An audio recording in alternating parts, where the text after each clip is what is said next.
بسم اللہ الرحمن الرحیم الحمد للہ رب العالمین والصلاة والسلام علی سید المرسلین وعلی آلہ وصحبہ اجمعین ومن تبعہم بإحسان الی یوم الدین۔ اعوذ باللہ من الشیطان الرجیم، بسم اللہ الرحمن الرحیم۔ من ذا الذی یشفع عندہ الا بإذنہ۔ حاضرین گرامی، قرآن کے اس فقرے اور آیت الکرسی کے اس ایک جملے سے متعلق ہماری گفتگو جاری تھی۔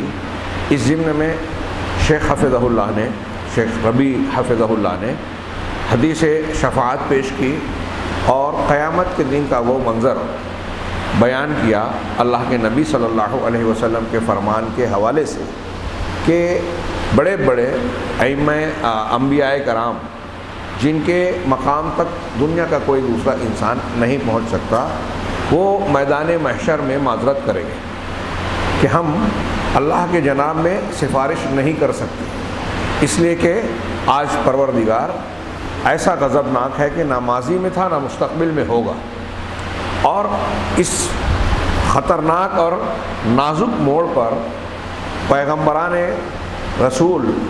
پیغمبران الہی کا خوف اور حیا کا معاملہ ہوگا کہ اپنی ان غلطیوں کو جو اللہ تعالیٰ نے معاف کر دیا ہے، جو حقیقت میں اب گناہ رہ ہی نہیں گئے، اس پر بھی وہ شرمندہ اور خوفزدہ ہوں گے۔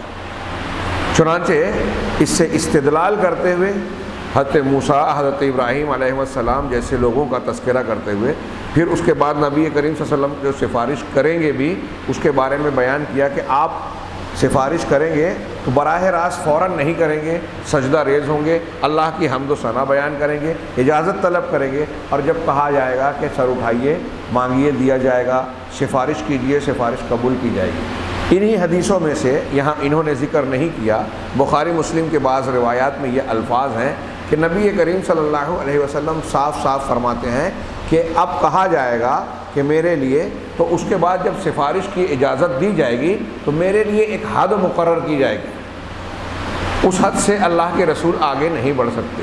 تو جہاں تک یہ پہلی صفات شفاعت کبریٰ کا سوال ہے، وہ تو آپ سب کے لیے کریں گے حساب کتاب کی۔ اس کے بعد جب گنہگاروں کی معافی اور مختلف دوسری شفاعتوں کی بات ہوگی، شفاعت میں نے بتایا تھا کئی قسم کی ہے، جنت میں داخلے کے لیے ہوگی، ہاں، اور جس شفاعت میں اختلاف ہے، امت کے کچھ لوگ خوارج اور معتزلہ دو گروہ ایسے گزرے ہیں جو اس بات کے قائل ہیں کہ قیامت کے دن یا جہنمیوں کو جہنم سے نکالنے کے سلسلے میں، وہ چاہے امت محمدیہ ہی کے لوگ ہوں، کوئی شفاعت نہیں ہوگی، اس لیے کہ ان کا یہ عقیدہ ہے کہ اگر کسی نے گناہ کبیرہ کر لیا تو وہ کافر ہو گیا، اور کافر ہمیشہ جہنم میں جلے گا، کبھی جہنم سے نکلے گا نہیں۔ لیکن یہ ان کا غلط عقیدہ ہے۔ کفار اور مشرکین کا جہنم میں ہمیشہ جلنا یہ طے ہے، لیکن جو ایمان والا یعنی توحید والا ہے، اگر اللہ تعالیٰ کے فیصلے کے مطابق وہ جہنم میں چلا بھی گیا تو اللہ تعالیٰ بعد میں اسے جہنم سے نکالے گا۔ اس میں نکالنے کی ایک شکل یہ بھی ہوگی کہ نبی کریم صلی اللہ علیہ وسلم کو، فرشتوں کو، صالحین کو اللہ اجازت دے گا کہ ان کے لیے سفارش کریں۔ وہ لمبی حدیث ہے، بلکہ اسی حدیث شفاعت میں اللہ کے نبی صلی اللہ علیہ وسلم کا ایک جملہ ہے کہ اللہ تعالیٰ 4 مرتبہ، جب اللہ کے رسول بار بار کہیں گے میری امت میری امت میری امت، تو 4 مرتبہ اجازت دے گا کہ جس کے دل میں رائی کے دانے کے برابر ایمان ہو اس کو بھی نکال لے، اس سے کم ہو اس کو بھی نکال لے، اس سے کم ہو اس سے بھی۔ اس سے یہ بھی پتہ چلا کہ ایمان کم زیادہ ہوتا ہے، اور یہ بھی پتہ چلا کہ نبی کریم صلی اللہ علیہ وسلم کو اجازت ملے گی، اور اجازت ملے گی تب شفاعت ہوگی، اور یہ ان لوگوں کے لیے جس کے اندر ایمان ہے، مطلب لا الہ الا اللہ، توحید ہے۔ اگر شرک و کفر اکبر رہا تو کبھی معافی نہیں ہوگی۔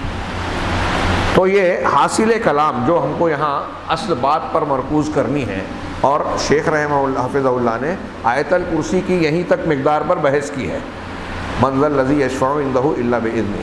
اس کے بعد والے ٹکڑوں پر تفصیلی گفتگو یا کوئی تذکرہ نہیں کیا، بلکہ توحید کی اہمیت پر آخری میں ایک لمبا بیان دے کر جو بہت اہم اور مفید ہے، ان چند سالوں پیشتر کی بات ہے یہ، ہاں، تو اپنے حالات اور مواقع کے اعتبار سے انہوں نے یہ پھر اس پس منظر میں بات چیت کی۔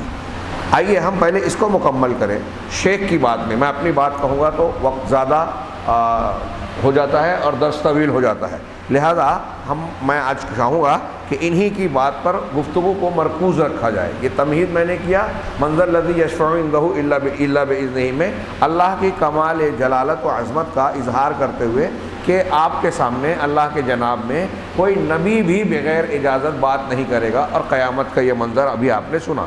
اور اللہ تعالیٰ کا یہ ارشاد، کل ہم یہاں تک پہنچے تھے سورہ زمر کا، قل للہ الشفاعۃ جمیعا، سورہ زمر آیت نمبر 44، آپ یہ کہیے کہ ساری شفاعت اللہ کی ہے، یعنی اللہ مالک ہے، شفاعت اس کی ملکیت ہے۔ لہذا اس سے استدلال کیا کہ کوئی زندہ مردہ انسان، اس سے شفاعت نہیں کروائی جا سکتی اللہ کے پاس ان امور میں جو اللہ کے لیے خاص ہے، کیونکہ اللہ تعالیٰ شفاعت بھی اللہ تعالیٰ کی ملکیت ہے، اور ملکیت جس کو وہ دے گا اسی کو ملے گی۔ دنیا کے لوگوں کے جیسا معاملہ یہاں نہیں ہے۔ ہم زندہ سے جس طریقے سے کہتے ہیں کہ سفارش کر دو، ہاں زندہ سے دعا کرنے کی درخواست کی جا سکتی ہے، جیسا کہ جائز شفاعت میں ہم نے اس سے پہلے تذکرہ کیا۔ تو کسی میت سے، مردہ سے، ہاں اگر کوئی شخص یہ سمجھ کر کہ اللہ کے جناب میں ہم کو کوئی چیز یہ دلوا دیں گے، اللہ کے فیصلے کو بدلوا دیں گے، یہ سوچ کر دنیا کی شفاعت کی طرح کوئی اگر شفاعت کا طلبگار ہوتا ہے کسی مخلوق سے، تو وہ اللہ کے خالص حق کو دوسرے کو دے رہا ہے، اور یہ شرک ہے۔ شفاعت اللہ کے جناب میں وہی کرے گا جس کو اجازت ملے گی۔ اب پھر یہ جملہ نقل کر کے شیخ آگے کہہ رہے ہیں، قل للہ الشفاعۃ جمیعا، آپ کہیں کہ شفاعت پوری کی پوری اللہ کا حق ہے، اللہ کی ہے۔ آگے کہہ رہے ہیں کہ رافضی لوگ اور قبوری، روافظ اور قبوریون، قبر پرست کو عرب لوگ قبوری کہتے ہیں، رافضی اور قبوری لوگ، یہ لوگ مردوں سے شفاعت طلب کرتے ہیں۔ اجمیر شریف جا رہے ہیں، بغداد شریف جا رہے ہیں، کلیر شریف، شریف انہوں نے کہا، ہم نہیں کہتے، ہم کہتے ہیں شریف وہی شہر ہے جس کو اللہ اور رسول نے شریف قرار دیا، مکہ شریف، مدینہ شریف۔ زیادہ سے زیادہ ہم بیت المقدس کو کہہ سکتے ہیں، وہ بھی مقدس ہے، شریف ہے۔ باقی یہ سب جن کو شریف بنایا گیا ہے، یہ لوگوں کے خود ساختہ، بناوٹی، بدعتی، ہماری زبان میں کہہ لیں میڈ ان انڈیا ہے۔ اللہ کے نبی یا اللہ کی طرف سے نازل شدہ، اللہ کے نبی کا بتایا ہوا نہیں۔ تو یہ مردوں سے شفاعت طلب کرتے ہیں کہ یہ وہی عقیدہ جو قوم نوح کا تھا کہ ہمارے بت جو ہے ہم کو اللہ سے قریب کر دیں گے۔ کفار مکہ کہتے تھے کہ ہم ان کی بتوں کی عبادت اس لیے کرتے ہیں کہ یہ ہم کو اللہ سے قریب کر دیں گے۔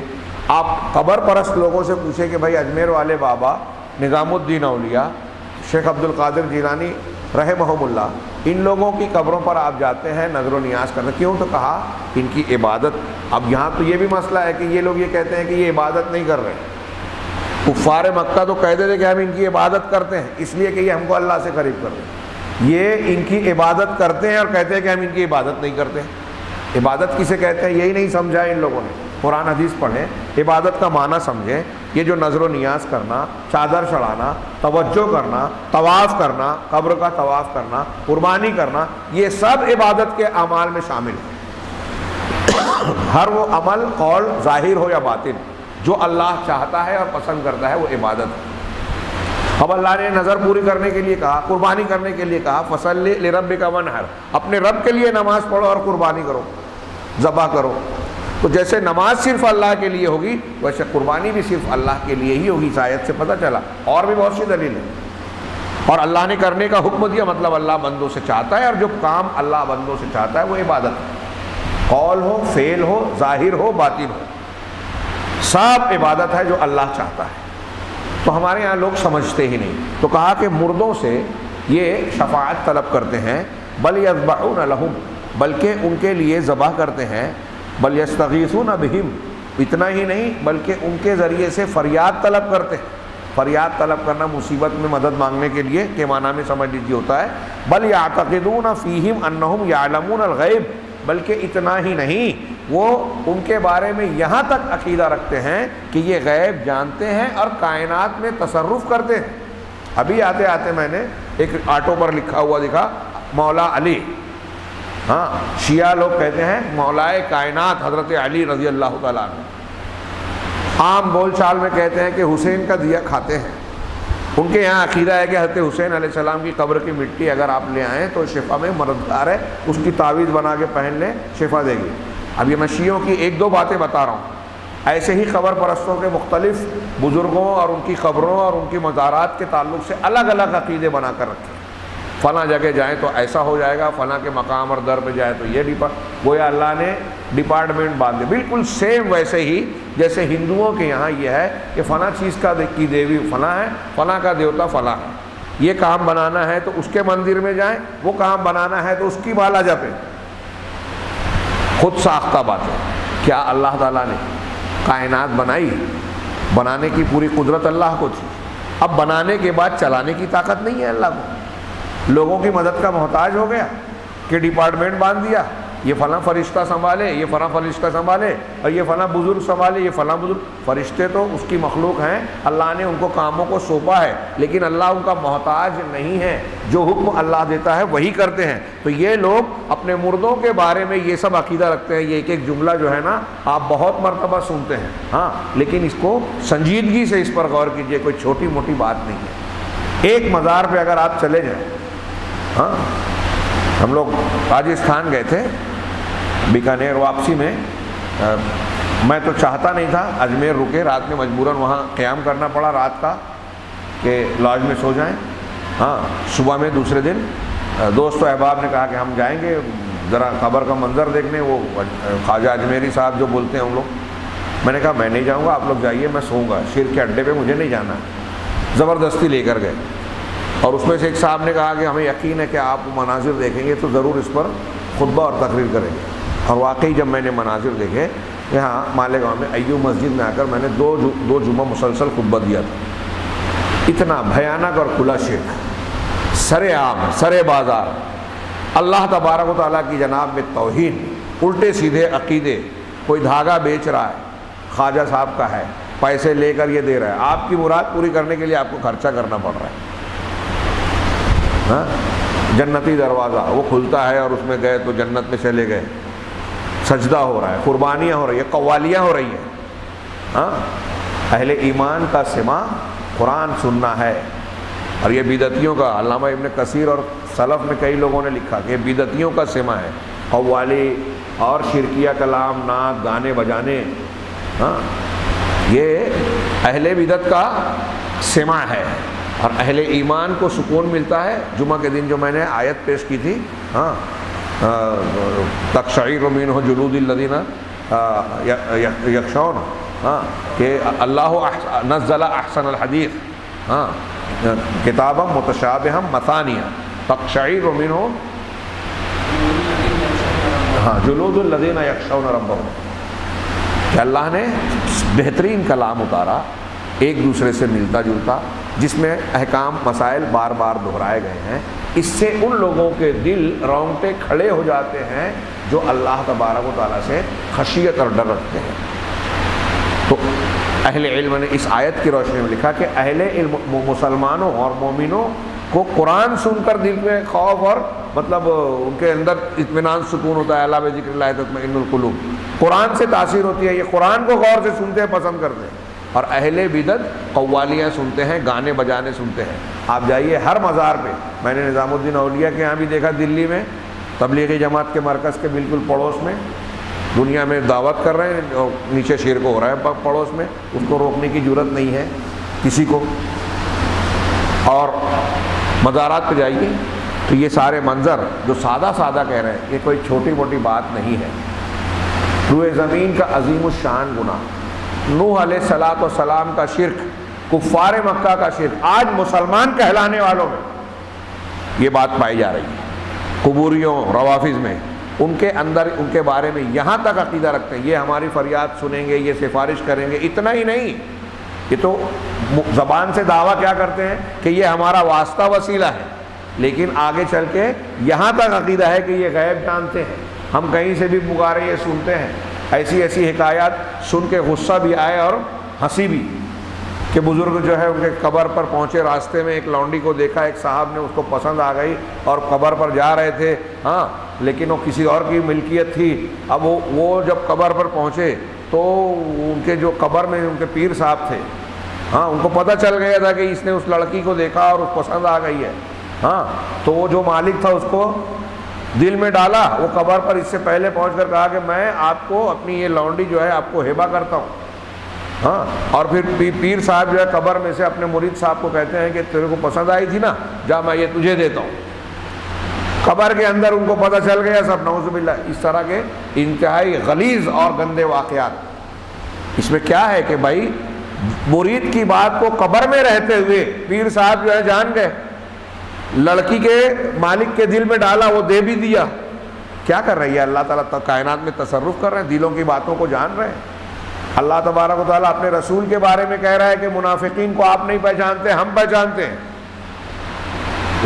کیا ہے قرآن نے کہا کہ لا تعلمون، آپ ان کو نہیں پہچانتے، نحن نعلم، ہم انہیں جانتے ہیں۔ اللہ کے نبی صلی اللہ علیہ وسلم کو اپنے گرد رہنے والے منافقین کے بارے میں نہیں پتا۔ اللہ کے نبی صلی اللہ علیہ وسلم کو کچھ لوگوں نے دھوکہ دے کر کہا کہ اپنے کچھ صحابہ کو ہمارے قبیلے میں دعوت و تبلیغ کے لیے بھیجیے، آپ نے بھیج دیا اور انہوں نے دھوکے سے قتل کر دیا۔ آپ کو یہ نہیں پتہ چلا کہ ان کے دل میں سازش کا خیال ہے، دھوکہ دے کر ہمارے صحابہ کو مارنا چاہتے ہیں، آپ کو نہیں پتہ چلا۔ اور یہ قبر کے اندر رہتے ہوئے ایک بزرگ کو یہ پتہ چل جا رہا ہے کہ میرے مرید کو فلاں لڑکی پسند آ گئی، اور پھر آپ تصرفات، دل بھی بدل دیا، وہ مل بھی گئی، اس کے حوالے بھی کر دیا۔ یہ میں ایک مثال دے رہا ہوں۔ قطب، ابدال اور نہ جانے کیا کیا، غوث، یہ اصطلاحیں ہیں صوفیوں کے یہاں۔ کائنات کا نظام یہ چلا رہے ہیں، ایک وہ غوث ہوتا ہے، اس کے انڈر میں 4 قطب ہوتے ہیں، اس کے انڈر میں اتنے ابدال ہوتے ہیں، ہاں، اور فلاں کیا اوتار اور کیا کیا اصطلاحات ہیں، ان کی اپنی تشریحات ہیں۔ یہ قرآن حدیث میں یہ سب تفصیلات نہیں ہے، یہ لوگوں کی بناوٹی بنائی ہوئی ہے۔ اور یہ بات ذہن میں رکھے کہ جو یہ عقیدہ رکھتا ہے کہ کائنات کا نظام حضرت علی چلا رہے ہوں یا قطب اور ابدال چلا رہے، اگر ایسا کوئی کر رہا ہے تو وہ کھلا شرک اکبر کر رہا ہے۔ اسی عقیدے پر مر گیا تو کبھی جہنم سے نہیں نکلے گا، وہ مسلمان ہے ہی نہیں جو یہ عقیدے رکھتا ہے، کیونکہ اس کا لا الہ الا اللہ سے وہ اللہ کے علاوہ دوسروں کو رب مان رہا ہے، ربوبیت میں بھی شرک کر رہا ہے۔ اسی لیے شیخ نے کہا کہ اپنے بزرگوں کے بارے میں یہ قبوری اور روافظ اور بہت سارے اب دوسرے بھی یہ عقیدہ رکھتے ہیں کہ وہ ان کی فریاد سنیں گے، ان کی بگڑی بنائیں گے، ان کی مشکل آسان کریں گے، کسی کو مشکل کشا، کسی کو حاجت روا، کسی کو دستگیر نام دے رکھا ہے نا ان لوگوں نے۔ آگے کہا کہ یہ کائنات میں تصرف رکھتے ہیں اور غیب بھی جانتے ہیں۔ ما وقفوا عند الشرک فی الالوہیہ، یہ لوگ الوہیت میں، اللہ کی عبادت میں شرک کرنے تک صرف نہیں رکے، بل تجاوزوا ذالک الی الشرک فی الربوبیہ، اس سے آگے بڑھ کر ربوبیت میں بھی شرک کیا۔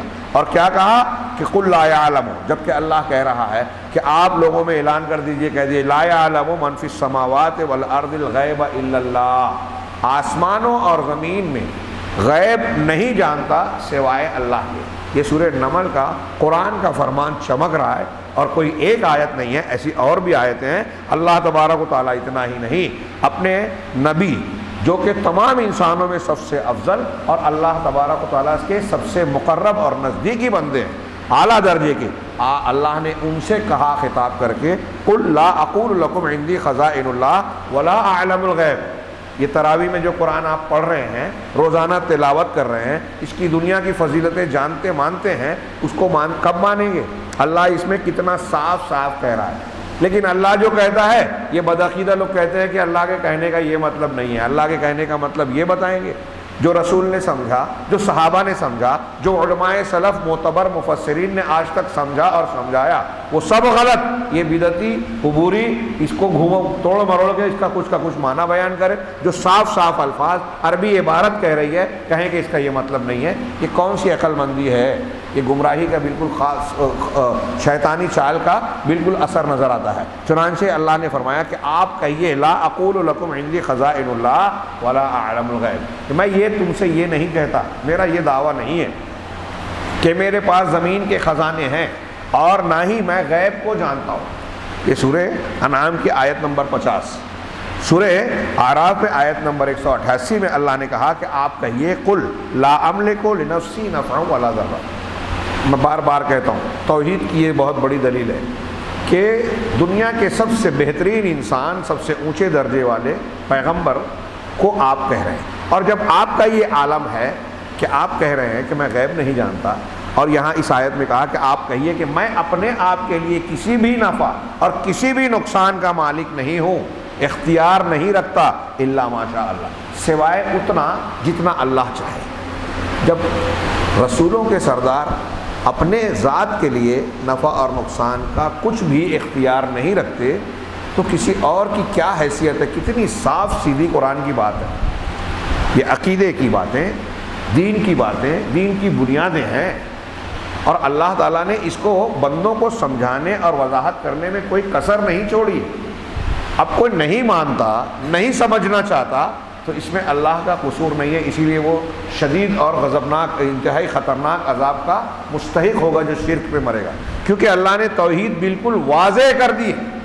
بتائیے کسی جاہل انسان کو بھی یہ ترجمہ کر کے بتائیے، کیا معلوم ہوتا ہے اس سے؟ معنی کیا سمجھ میں آتا ہے؟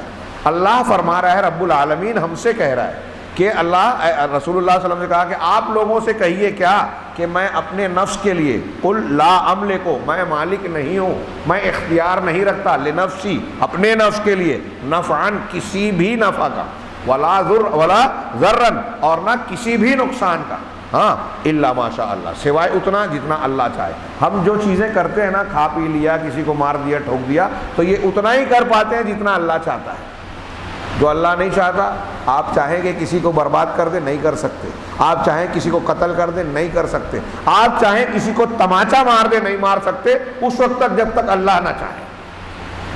وہی بات کہہ رہے ہیں، میں بھی اختیار میں رکھتا. ہاں، ولو کنت، آگے والا جملہ دیکھیے، اور ولو کنت اعلم الغیب لاستکثرت من الخیر، خیر، اگر میں غیب جانتا، اللہ کے نبی صلی اللہ علیہ وسلم کہہ رہے کہ آپ کہیے، اگر میں غیب جانتا تو خیر اور بھلائیاں میں خوب کرتا.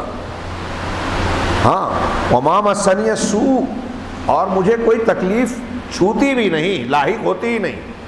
یہ ایک دم کلیئر بات ہے. ابھی جیسے مثال کے طور پہ آپ کو یہ معلوم ہو جائے کہ اس وقت اگر میں دروازے سے باہر جاؤں گا تو گولی چل جائے گی، میرے اوپر فائرنگ ہوگی، تو آپ نکلیں گے کیا؟ تو ہم کو اگر پتہ چل جائے کہ ہم ایک گھر میں بیٹھے ہیں، 1 گھنٹے میں گھر کی چھت گر جائے گی، ہم اس گھر میں رکیں گے کیا؟ نہیں رکیں گے نا. ایسے کتنی اور مثالیں اپنے طور سے سوچیے. پہلے سے اگر ہم کو خطرے کا علم ہو جائے کہ ایسا ہونے والا ہے تو ہم کیا کریں گے؟ خطرے سے اپنے آپ کو بچائیں گے.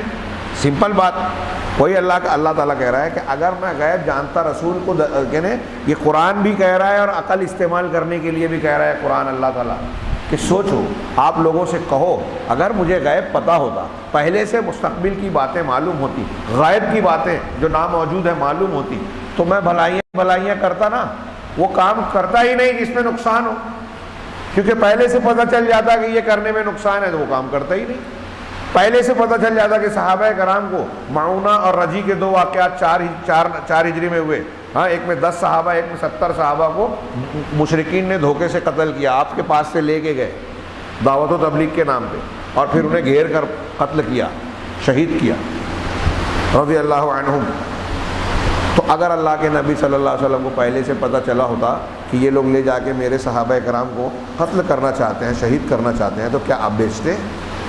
اور اگر آپ کہتے ہیں کہ پہلے سے معلوم تھا، تو معلوم ہوتے ہوئے بھی آپ نے صحابہ کرام کو بھیج دیا شہید ہونے کے لیے، اور پھر شہید ہوئے تو 1 مہینے تک بد دعا کر رہے ہیں، قنوت نازلہ پڑھ رہے ہیں ان کفار کے اوپر جنہوں نے دھوکہ دیا تھا. سوچئے، یہی قرآن کہہ رہا ہے. عقل بھی استعمال کیجئے، قرآن کی عقلی دلیل ہے، قرآن تو ہے ہی ہے، اس میں عقل کی دلیل بھی ہے کہ اگر میں غیب جانتا تو بھلائیاں ہی بھلائیاں کرتا، اور مجھے برائی چھوتی بھی نہیں. اللہ کے نبی صلی اللہ علیہ وسلم کو ایسے کتنے معاملات میں جو ہے کوئی کہیں صحابہ کا کہیں دوسرا نقصانات ہوئے. ہاں، اگر آپ کو پہلے سے پتہ چل جاتا کہ یہاں جانے میں، یہ کام کرنے میں نقصان ہے، تو آپ نہیں کرتے. یہ دلیل ہے کہ آپ کو پہلے سے غیب نہیں معلوم تھا. ہاں، وہ چیزیں معلوم ہو جاتی تھی جو اللہ تعالیٰ خصوصی طور سے بتاتا تھا، اور ایسی چیزیں جو اللہ تعالیٰ نے بتایا، اللہ کے رسول نے امت کو بھی بتا دیا. جیسے قیامت کی نشانیاں، دجال نکلے گا، ابھی غیب ہے کہ نہیں ہے؟ ہوا ہے. یہ دجال نکلا ہے، ہوا ہے؟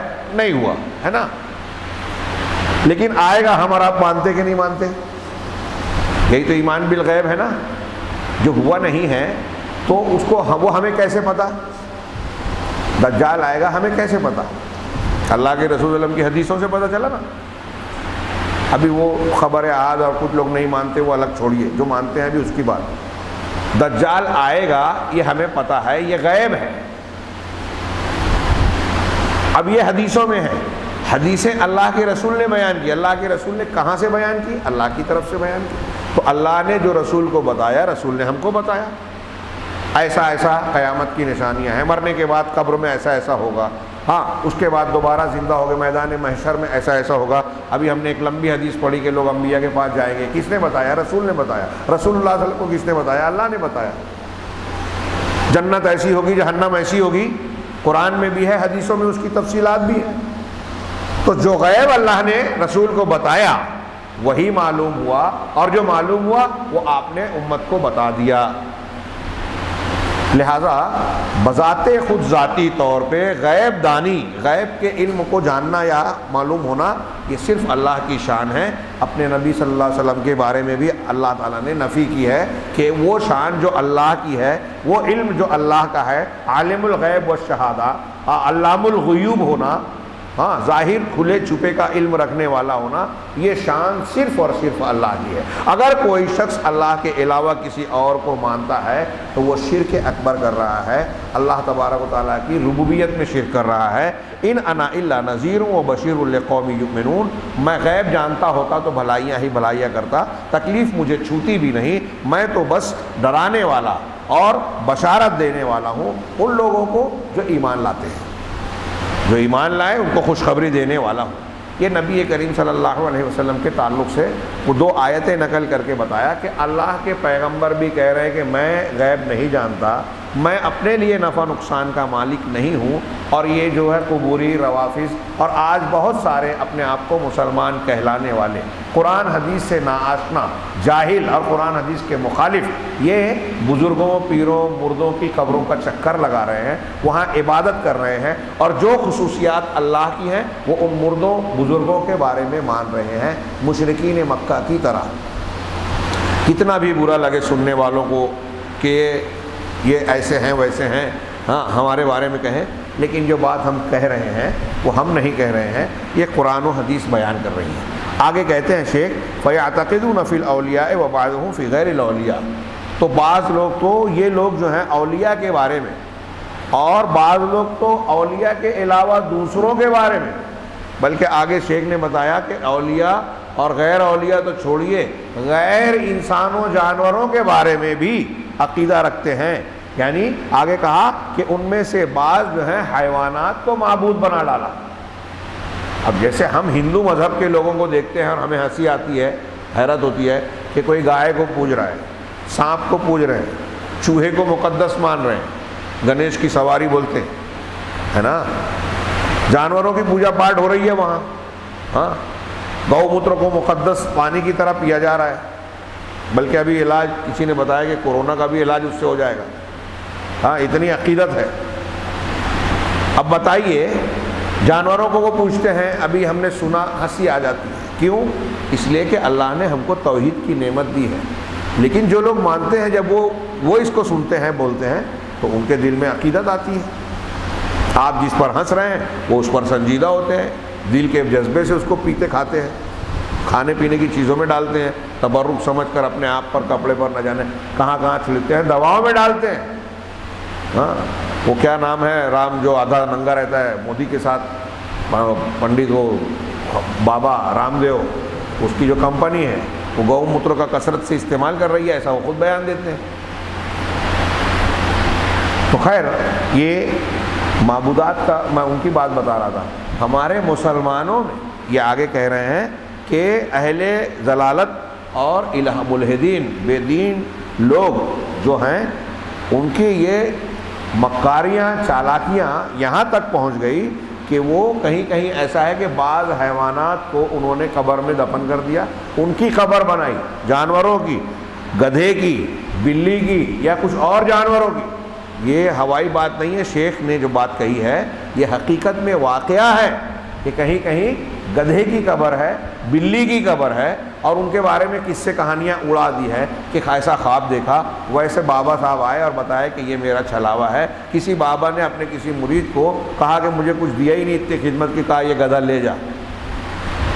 ایک لمبا واقعہ ابھی آیا تھا، اب بتاتے کہ حقیقی واقعہ، مرید لے کے گیا گدھے کو کہ چلو پیر صاحب نے یہ گدھا دیا ہے، اسی سے کام چلائیں گے کچھ کام، لیکن یہ کیا کام آئے گا۔ ہاں وہاں لے گیا، ایک جگہ بیٹھا ہوا تھا، گدھا مر گیا۔ اب بولا کہ پیر صاحب نے ایک گدھا دیا تھا وہ بھی مر گیا، اس کو قبر بنا کے وہاں غم کر کے بیٹھا ہوا تھا۔ ایک صاحب آئے، دیکھے کہ یہ قبر بنی ہوئی ہے اور یہ بڑا غمگین بیٹھا ہے، کوئی بڑے پہنچے ہوئے بزرگ کی قبر لگتی ہے، اس نے وہاں کچھ چڑھاوے کے طور پہ کچھ رقم ڈال دی۔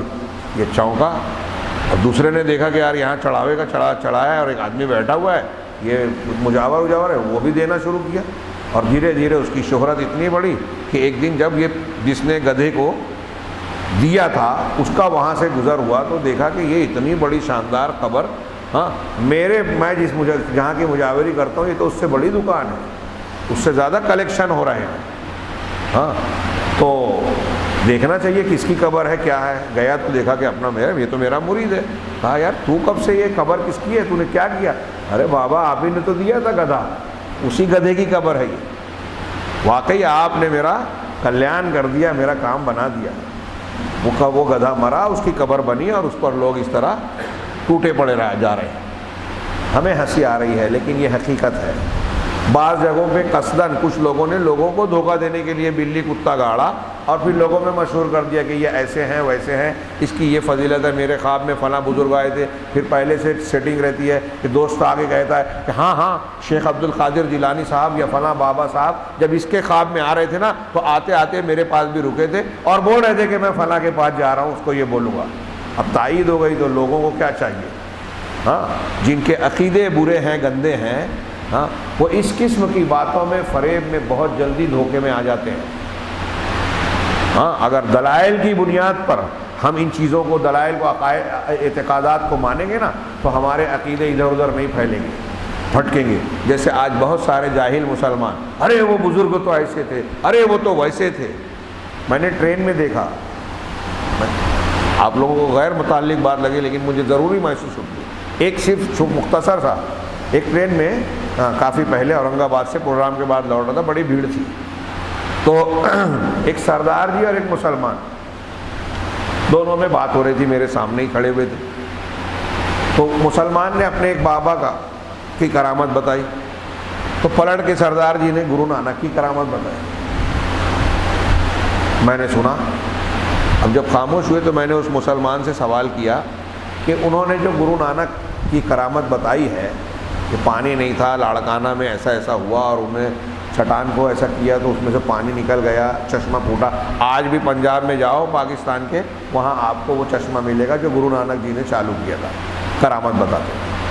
تو میں نے اس مسلمان سے پوچھا کہ گرو نانک جی کی جو کرامت انہوں نے بیان کی کیا آپ مان گئے؟ تو وہ مجھے گھورنے لگے، پہلے مجھے غور سے گھورا۔ میں نے کہا میں جو پوچھ رہا ہوں بتائیے کہ کیا آپ مانتے ہیں؟ میں بھی مسلمان ہوں۔ تو اس نے کہا کیوں مانوں گا؟ نہیں مانا میں نے۔ تو میں نے اس سے کہا کہ جب آپ نے اس کے گرو کی بات، برے کا کرامت کو نہیں مانا تو آپ کے بابا کی کرامت وہ کیوں مانے گا؟ آپ بولے کہ میرے بابا ایسے، خواجہ اجمیری ایسے، ہاں شیخ عبد القادر جیلانی نے یہ کیا، ان کی یہ کرامت ہے۔ بولا وہ سردار جی کیوں مانے گا؟ آپ اس کے گرو نہ۔ اب ایک ہندو آئے اور یہ بیان کرے، رامائن جو تصور آتی ہے آج اس کو بلا وجہ حقیقی بنانے کی کوشش کی جاتی ہے۔ خود ہندو علماء اور محققین کا کہنا ہے والمیکی نے جو ڈاکو سے اچھا انسان بنا تھا، ایک کہانی لکھی تھی، حقیقت نہیں ہے، اور یہاں رام کی جنم بھومی بنا کر لڑائی لڑی اور ہماری مسجد چھین لی، سپریم کورٹ کا فیصلہ بھی دے دیا۔ ہندوؤں میں لوگ کہہ رہے رام پیدا ہی نہیں ہوا تھا، یہاں جھگڑا ہے کہ پیدا ہونے کی جگہ تھی، یہ ہم سے لڑ کے لے رہے ہیں جگہ۔ تو اسی رامائن میں، رامائن کے مطابق کیا بات چل رہی تھی ہم نے؟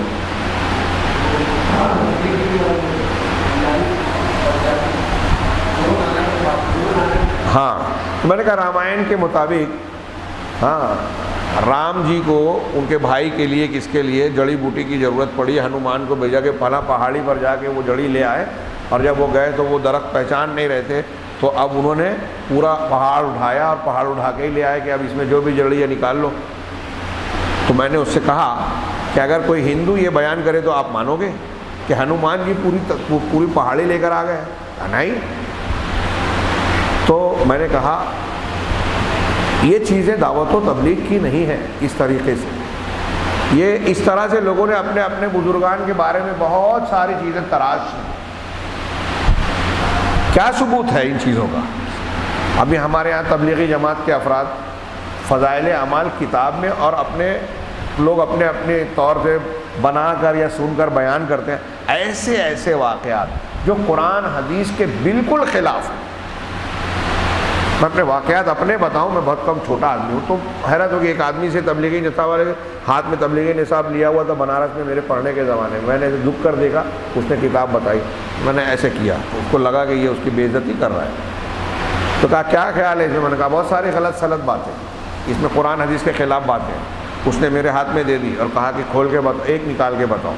میں نے ایک نکالا، بتایا اور کہا کہ دیکھو یہ واقعہ ہے کہ ایک بادشاہ پر حملہ کیا مسلمانوں نے، گرفتار کیا، بہت مختصر میں گرفتار کیا، پکڑنے کے بعد اس کو ایک ڈیگ رکھی، ڈیگ کے نیچے جو ہے وہ لکڑیاں رکھی، ڈیگ کے اندر بادشاہ کو ڈالا، نیچے آگ لگائی، بادشاہ ڈیگ کے اندر مسلمان ہو گیا، کلمہ پڑھنے لگا، لا الہ الا اللہ کا ورد کرنے لگا، اچانک بادل آ گیا، مسلمانوں نے آگ لگائی، پانی برسا، آگ بجھ گئی، ڈیگ ہوا میں اڑی، اور پھر اڑتے ہوئے ایک دوسرے قبیلے میں جا کے اس نے لینڈ کیا۔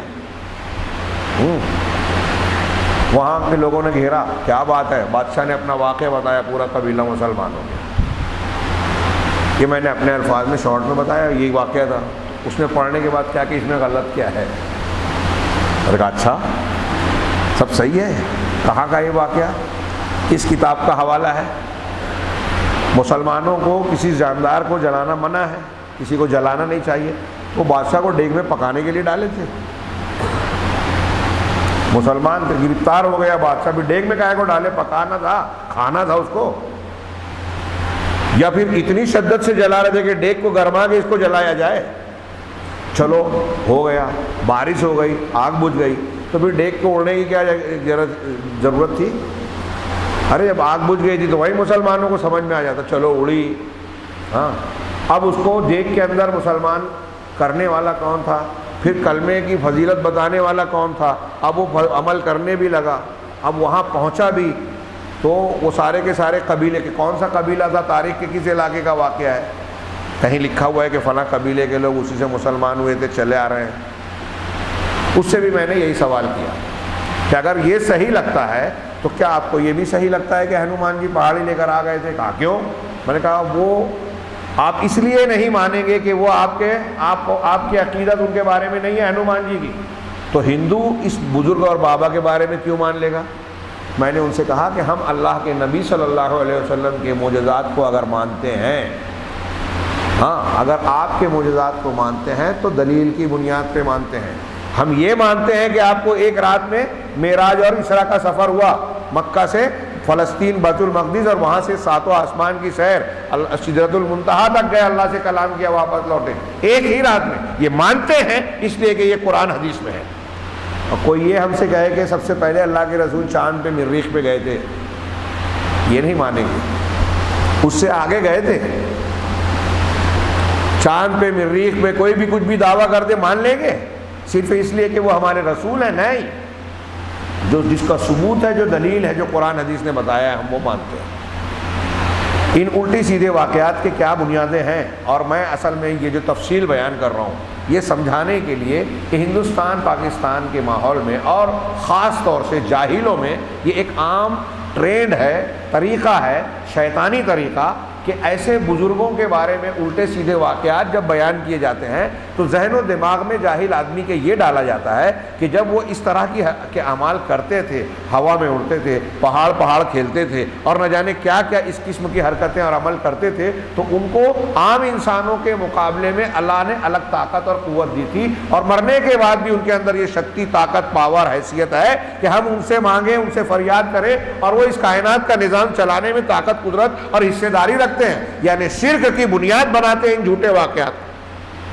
اچھی طریقے سے دماغ میں گھمائیے، یہ واقعات کوئی بہت دلچسپی کی چیزیں نہیں ہیں، یہ شیطان کے پھندے ہیں، اور ایسے ایسے واقعات الٹے سیدھے کہ اب بزرگوں کے بارے میں وہ اختیارات اور باتیں بیان کی جا رہی ہے جو قرآن میں نبی صلی اللہ علیہ وسلم سے رد کیا گیا۔ اللہ تعالیٰ کہہ رہا ہے نبی سے کہ آپ کہہ دیجئے کہ میرے پاس خزانے نہیں ہیں، آپ کہتے ہیں کہ میں بابا سے لے لوں گا، آپ کہتے ہیں کہ میں اپنے لیے نفع نقصان کا مالک نہیں ہوں، اور آپ یہ لوگ قبر پرست کہتے ہیں کہ ہم بزرگان دین سے اپنی مشکلات کو حل کروا لیں گے، پریشانیوں کو دور کروا لیں گے، مصیبتوں کو، مرادوں کو پورا کروا لیں گے۔ اللہ کے رسول اور قرآن کے جو باتیں ہیں اس کے بالکل خلاف نہیں ہے کیا؟ چلو اولیاء اور بزرگان تو چھوڑیے، جو عام آدمی ہیں ان کو، انسانوں کو چھوڑیے، جانور، ہاں یہ شیطانی چال اور لوگوں کی دھوکہ دہی کی انتہا ہے ملحدین کی کہ کتے، گدھے، بلی کی قبروں کو پجوا لیا، ھذا ولی، اور کہتے یہ ہے کہ یہ اللہ کا ولی ہے۔ فیقبل الجہلۃ والصفا، آگے کہہ رہے ہیں کہ یہ جانوروں کی قبروں کو بھی انہوں نے مقدس بنا دیا اور اس کو ولی کا نام دے دیا، اور یہ جاہل، بے وقوف اور گمراہ صوفیاں ہاں ایسی قبروں کی طرف متوجہ ہوتے ہیں، ان کی تقدیس اور تعظیم کرتے ہیں، اس کا طواف کرتے ہیں، قبروں پر گھومتے ہیں، چکر لگاتے ہیں، جو صرف کعبۃ اللہ کے لیے جائز ہے شریعت اسلامیہ میں، اور ان سے وہ باتیں مانگتے ہیں، وہ چیزیں طلب کرتے ہیں جو اللہ کے سوا کسی اور سے طلب نہیں کی جانی چاہیے۔ وَهَذَا يُنَافِي توحید اللہ تبارک و تعالیٰ، یہ اللہ تبارک و تعالیٰ کی توحید کے بالکل خلاف اور اس کی ضد ہے۔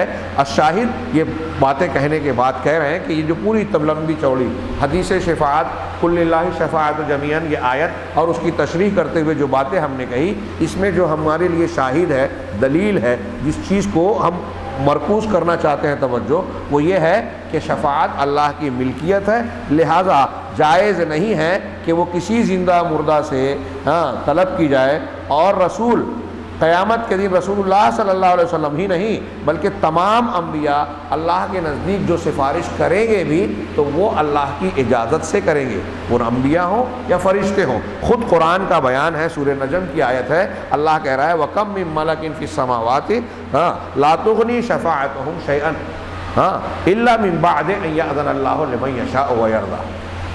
کتنا شاندار سورہ نجم کی یہ 27ویں پارے میں یہ آیت ہے۔ اللہ کہہ رہا ہے کہ آسمانوں میں کتنے فرشتے ایسے ہیں کہ ان کی سفارش، ان کی شفاعت کچھ بھی شیئن، کچھ بھی فائدہ نہیں دے گی، لا تغنی، بے نیاز نہیں کرے گی، بے فائدہ نہیں دے گی، شیئن کچھ بھی فائدہ نہیں دے گی، الا من بعد ان یأذن اللہ لمن یشاء ویرضیٰ، ہاں مگر فائدہ کسے دے گی؟ بعد اس کے کہ اللہ اجازت دے، جس کے لیے چاہے گا اور جس کو پسند کرے گا۔ فرشتے کو اجازت دے تو فائدہ کرے گی، اور جس کے لیے اجازت دے تو فائدہ کرے گی۔ شفاعت جو ہوگی قیامت کے دن، اس کے بارے میں دو باتیں یاد رکھیے۔ میں عقیدہ پڑھاتا ہوں بچوں کو جب کلاسوں میں، تو اس پر بہت زور دیتا ہوں کہ یہ دماغ میں دو چیزیں رکھیے تو بدعتی اور باطل سفارشیں رد ہو جائے گی۔ کیا؟ ایک تو یہاں یہ جو قرآن کی آیت میں بیان کیے کہ شفاعت اس کے لیے ہوگی، دونوں باتیں اس میں موجود ہیں۔ وہ کرے گا جس کو اجازت ملے گی، اور اس کے لیے کرے گا جس کے لیے اجازت ملے گی۔ یہ بہت اہم پوائنٹ ہے۔ فرض کیجئے کہ ایک آدمی کو اجازت ملی کہ ٹھیک ہے آپ سفارش کیجئے، پیغمبر ہو، فرشتہ ہو، کوئی بھی ہو، کہ آپ سفارش کیجئے، تو اب وہ اپنی مرضی سے جس کی سفارش کرے گا کر سکتا ہے کیا؟ نہیں،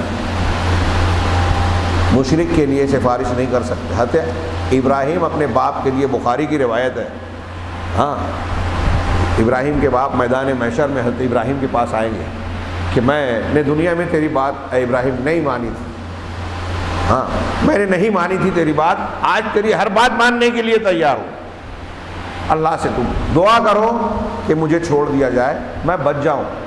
حضرت ابراہیم اللہ کے جناب میں کہیں گے کہ پروردگار تو نے مجھ سے وعدہ کیا تھا کہ تو مجھے رسوا نہیں کرے گا، ذلت و رسوائی سے بچائے گا، اس سے بڑی رسوائی کیا ہوگی کہ میرا باپ اس حال میں ہو اور اللہ رؤوس الاشہاد اس کا برا انجام ہو، ذلیل و خوار ہو، یہ تو میری بھی رسوائی ہوگی۔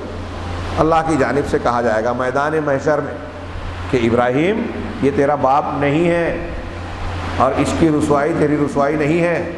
پلٹ کے دیکھ، جب حضرت ابراہیم پلٹیں گے تو باپ کی بجائے آزر جو ہے وہ ایک کٹے ہوئے گندے آلودہ، گندگی سے آلودہ بجو کی شکل میں گھسٹ رہا ہوگا، اور پھر حکم ہوگا فرشتے اسے گھسیٹ کر جہنم میں پھینک دیں گے۔ حضرت ابراہیم کوشش کریں گے لیکن جواب وہی ملے گا جو دنیا میں مل گیا کہ اب ابراہیم اپنے باپ کے لیے دعا نہیں کرنا۔ شروع میں استغفار کرتے تھے، بعد میں منع کر دیا گیا۔ نبی صلی اللہ علیہ وسلم نے کہا کہ میں اپنے چچا کے لیے دعا کروں گا جو کفر پر مرے تھے۔ قرآن کی آیت آ گئی کہ نبی کے لیے، مسلمانوں کے لیے جائز نہیں ہے کہ مشرکین کے لیے استغفار کریں۔ یہ بات واضح ہو جانے کے بعد کہ وہ اہل جہنم میں سے، اس آیت پر، ان واقعات پر غور کیجئے کہ نبی صلی اللہ علیہ وسلم اور مسلمانوں کو دنیا میں دنیا میں مشرکین کے لیے دعا کرنے سے منع کر دیا گیا جو شرک پر مرتا ہے، تو آخرت میں سفارش کر پائیں گے کیا؟ ان کی اجازت ملے گی کیا؟ کتنی سمپل اور واضح بات ہے، مگر بہت سے لوگ ماننے کو تیار ہی نہیں ہیں۔ بزرگ پرستی، شخصیت پرستی، اور یہ باتیں کہو تو ان کو لگتا ہے کہ یہ بزرگان دین کی توہین ہے۔ نہیں، آپ اللہ کی توہین کر رہے ہیں، اور اس میں بزرگوں کی توہین بالکل نہیں ہے۔ جو جس کا مقام ہے وہ دیجیے، اس مقام سے بڑھا کر۔ اب اگر کوئی عیسائی ہم یہ کہتے ہیں کہ حضرت عیسیٰ علیہ السلام اللہ کے بیٹے نہیں، بندے ہیں، مخلوق ہیں، تو عیسائیوں کو لگتا ہے کہ ہم توہین کر رہے ہیں، تو انہیں لگتا ہے اس لیے کہ انہوں نے حضرت عیسیٰ کا وہ مقام مقرر کر دیا جو ان کا ہے ہی نہیں، اللہ کے ساتھ جوڑ دیا، اللہ کا بیٹا نعوذ باللہ قرار دے دیا۔ ہم کہتے ہیں بیٹے ہرگز نہیں ہے، رد کرتے ہیں ہم اس کا۔ قل هو اللہ احد اللہ الصمد لم یلد ولم یولد، کوئی اللہ کا بیٹا نہیں ہے، کوئی باپ نہیں ہے، یہ ہم کہتے ہیں۔ اب وہ کہیں گے انہوں نے اپنے دماغ سے، ایسے ہی قرآن کہہ رہا ہے کہ کوئی غیب نہیں جانتا۔ اب جب ہم کہتے ہیں تو کہتے ہیں دیکھو گستاخی کر رہے ہیں، جو قرآن کہہ رہے ہیں ہم وہی کہہ رہے ہیں، جو اللہ کے رسول کہہ رہے ہیں ہم وہی کہہ رہے ہیں۔ اور سارے بزرگان دین جو حقیقت میں بزرگ ہیں وہ بھی اسی عقیدے کو ماننے والے ہیں۔ شیخ عبد القادر جیلانی کی کتابیں دیکھ لیجئے، ایسی چیزوں سے ان کا دامن صاف ہے جو آج قبر پرستوں نے ان کی طرف منسوب کر کے ان کے بارے میں اڑا رکھی ہے۔ 11 شریف کی مجلسوں میں الٹی سیدھی باتیں بیان کرتے ہیں ان کے بارے میں، غلو والی۔ خیر، ہم بات کے اخیر میں ہیں۔ انہوں نے کہا کہ یہ آسمانوں میں کتنے فرشتے ہیں جن کی سفارش اللہ کی اجازت کے بغیر کوئی کام نہیں آئے گی۔ میں نے تو کہا کہ 2 باتیں یاد رکھیے، وہ 2 بات، پہلی بات یہ کہ سفارش کرنے والا جب اجازت دی جائے گی تبھی سفارش کرے گا، نمبر 1۔ دوسری بات یہ کہ اس کے لیے حد مقرر ہوگی، کس کے لیے کرنا ہے اور کس کے لیے کرنا ہے۔ کئی حدیثیں ہیں بالکل واضح، جو لا الہ الا اللہ کے شرائط پر پورا اترے گا، یعنی جس کا کلمہ توحید ٹھیک ٹھاک رہے گا، توحید رہے گی، شرک اکبر کفر اکبر نہیں رہے گا، اسی کے لیے اللہ کی طرف سے اجازت ملے گی۔ صحیح مسلم اور بخاری کی حدیثوں میں یہ موجود ہے کہ میری سفارش اسی کو ملے گی جو خالصتاً لا الہ الا اللہ اخلاص کے ساتھ بولتا ہے۔ اور ایک روایت جو مسلم کی ہے کہ میری شفاعت کا حصہ میری امت کے ہر اس شخص کو ملے گی جس نے اللہ کے ساتھ شرک نہیں کیا، انشاءاللہ۔ یہ اللہ کے رسول صلی اللہ علیہ وسلم کے جملے کا میں نے ترجمہ کیا۔ ہاں، تو کہہ رہے ہیں کہ ان فرشتوں میں، آسمانوں میں جو فرشتے ہیں ان کی سفارش کوئی کام نہیں دے گی، قرآن کہہ رہا ہے، سوائے اس کے جس کو اس کے بعد کہ اللہ اجازت دے، جس کے لیے چاہے اور جس کو پسند کرے۔ ان فرشتوں میں جبرائیل ہے، میکائیل ہے، اس میں پہاڑوں کا فرشتہ ہے، اس میں ایسا فرشتہ بھی ہے کہ جس کو اللہ تعالیٰ اجازت دے گا، تو اس کے درمیان اس کے کان اور اس کے کان کی لو اور کندھے کے درمیان جو ہے وہ آسمان اور زمین کے درمیان کے فاصلے کے برابر فاصلہ ہوگا، ایسے ایسے فرشتے ہیں۔ ہاں، اور ایک فرشتہ ایسا جو اس بات کی طاقت رکھتا ہے کہ پہاڑوں کو اٹھا کر بعض پہاڑوں کو بعض پر مار دے۔ اور اللہ کے رسول صلی اللہ علیہ وسلم کے پاس یہی پہاڑوں کا فرشتہ، پہاڑوں کا ملک الجبال آیا اور کہا تھا طائف کے واقعے میں کہ میں پہاڑوں کا فرشتہ ہوں، تمہارے رب نے مجھے آپ کے پاس بھیجا ہے تاکہ آپ اپنا حکم مجھے دیجئے۔ یہ طائف والوں نے جو سلوک کیا ہے، ہاں، اور یہ مکہ والوں نے، فما شئتا، جو آپ چاہیں، اگر آپ چاہیں تو میں ان 2 پہاڑیوں کے درمیان، بین الاخشبین علیہم الاخشبین، یہ 2 اخشبین، 2 پہاڑیاں ان کے درمیان ملا دوں، یعنی دونوں کو ملا کر پیس دوں ان بستی والوں کو۔ تو یہ اتنی طاقت تھی اس فرشتے میں۔ یہ اللہ کی ایک مخلوق ہے، معمولی مخلوق۔ ایسے فرشتے، اتنے بڑے فرشتے جو پہاڑوں کو ملا کر رگڑ دے، ایسی طاقت اللہ نے انہیں دی۔ ہاں، کفار قریش پر، ہاں، یہ عظیم فرشتے جبرائیل جن کے 600 پر ہیں، جو آسمان، ہر پر آسمان اور زمین کے درمیان کے حصے کو ڈھانک دینے والا۔ وَمَعَ ذَلِكَ يَتَضَاءَلُونَ أَمَامَ عَظْمَتِ، اس کے باوجود یہ اللہ کی عظمت کے سامنے خوف سے، دہشت سے، اللہ کے اجلال اور اللہ کی تعظیم سے جھکے ہوئے ہوں گے، کمزور محسوس کریں گے۔ کوئی شخص بولنے کی اور کھڑے ہونے کی طاقت نہیں رکھے گا کہ اللہ کے سامنے سینہ نکالے آگے بڑھے۔ یہ اتنی بڑی بڑی مخلوق اللہ کے سامنے سرنگوں ہوں گے۔ ہاں، ہؤلاء الملائکہ لا یشفعون الا عند اللہ الا من بعد اذنہ، یہ فرشتے ہیں جو اللہ کے پاس اللہ کی اجازت کے بغیر سفارش نہیں کریں گے۔ ہاں، لیکن آج ہم دیکھ رہے ہیں کہ سفارش کا یہ معاملہ جاہلوں، بیوقوفوں، گمراہ لوگوں کے ہاتھ میں کھلونا بن گیا، اور اس کو اس طرح سے توڑا موڑا، قرآن حدیث کی تعلیمات کو یوں گھمایا، ان کو جاہلوں کو اس طرح سمجھایا کہ آج یہ لوگ شفاعت کے نام پر اللہ کے بندوں کو اللہ کا درجہ دے رہے ہیں، مخلوقات کو اللہ کی الوہیت اور ربوبیت میں شریک کر رہے ہیں۔ اللہ سے ہم عافیت مانگتے ہیں۔ یہ شیخ کی عبارت کا مفہوم یہاں اتنا اس مضمون پہ ختم ہوا۔ آگے ایک بڑی ہیڈنگ ہے موٹی، تضیع التوحید سبب ضیاع الامہ۔ آپ اتنا غور کیجئے کہ اللہ کی عظمت کیسی ثابت ہو رہی ہے۔ اللہ لا الہ الا ہو، اللہ اس کے سوا کوئی عبادت کے لائق نہیں ہے، معبود برحق نہیں ہے، الحی القیوم ہے، ہاں اسے نیند اور اونگ نہیں آتی، آسمان و زمینوں میں جو کچھ اسی کا ہے، اس کے آگے کوئی اس کی اجازت کے بغیر سفارش نہیں کر سکتا۔ یہ سب توحید اور اللہ کی عظمت کمالات بیان کرنے والی باتیں ہیں۔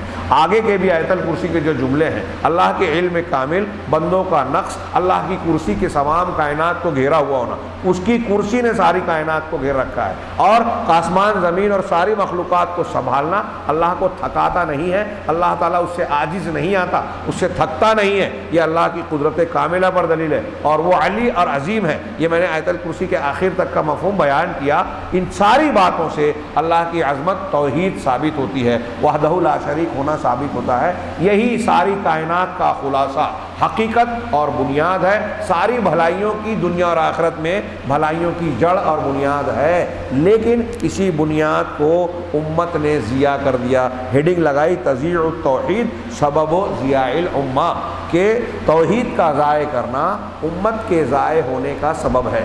اب اس عنوان کو قائم کر کے شیخ رحمہ اللہ حفظہ اللہ نے یہاں آگے کی سطور میں کئی صفحات میں موجودہ دور میں جو پوری دنیا میں مسلمانوں کے حالات ہیں اس کا تجزیہ کرتے ہوئے پیش کیا ہے کہ آپ دیکھیں گے کہ انہوں نے، مسلمانوں نے خود توحید کے ساتھ بدسلوکی کی، تو آج اللہ تعالیٰ ان کے ساتھ بدسلوکی کر رہا ہے۔ انشاءاللہ کل ہم ان کی اسی تقریر کو جو بہت اہمیت کی حامل ہے پڑھیں گے، اس سے ان کی یہ مجلس ختم ہو جائے گی، اور انشاءاللہ ہم پھر آگے کی آیتوں کی طرف جائیں گے۔ اللہ تعالیٰ ہمیں خیر کی توفیق دے۔ وآخر دعوانا ان الحمد للہ رب العالمین۔